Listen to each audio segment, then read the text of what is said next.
Have you ever introduced someone as Mike even though their real name is Michael, or called a friend Red because of their hair color? Nicknames are everywhere. We use them for family members, friends, athletes, celebrities, and even entire cities. But have you ever stopped and wondered why we call them nicknames? More specifically, who exactly is Nick?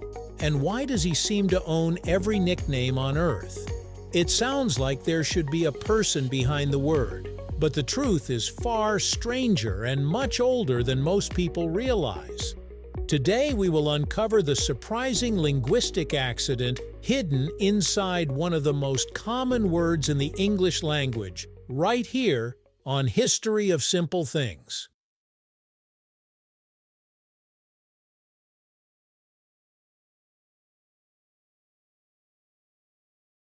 The story begins in the Middle Ages, long before English spelling became standardized. Back then, people still used nicknames much as we do today. They helped distinguish individuals who shared the same name, identified occupations, highlighted physical traits, or simply expressed affection. In small villages where dozens of people might be named John, William, or Margaret, alternative names were incredibly useful. A person could be known as John the Baker, William Short, or Margaret with the red hair. Over time, many of these descriptions eventually evolved into surnames. But the word nickname itself did not originally contain the word Nick at all. In fact, its earliest known form was Ekename. The word came from the Old English phrase Eka, meaning an addition or increase. An nickname was literally an additional name, a name added onto a person's real one. The concept makes perfect sense. If your birth name was John, but everyone called you Tiny, then Tiny was your nickname, your added name. So how did nickname become nickname? The answer lies in one of the most fascinating quirks of language evolution.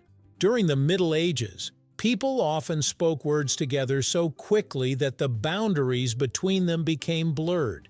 This process, known by linguists as rebracketing or meta-analysis, has changed many English words throughout history. People commonly said phrases such as an nickname. Over time, listeners began hearing it differently. Instead of separating the words as an nickname, they interpreted it as a nickname. Eventually, the N sound migrated permanently from the article to the noun itself. As generations passed, Ekename transformed into nickname and later into nickname. In other words, nobody named Nick is responsible for the word nickname. The Nick portion appeared entirely by accident because people misheard and reshaped a phrase over centuries of everyday speech. This might sound unusual, but English contains several words that evolved in exactly the same way. Consider the word apron. Originally, it was called an apron. People would say an apron, but eventually listeners heard it as an apron, causing the N to shift from the noun to the article. The reverse also happened with nickname, where the N moved in the opposite direction. Another famous example is the word adder, referring to a type of snake. In Old English, it was nadder. The phrase a nadder gradually became an adder. Once again, a simple misunderstanding in spoken language permanently altered the word.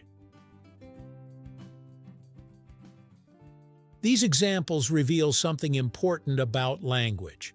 We often think of words as fixed and carefully designed, but most evolve organically through countless conversations.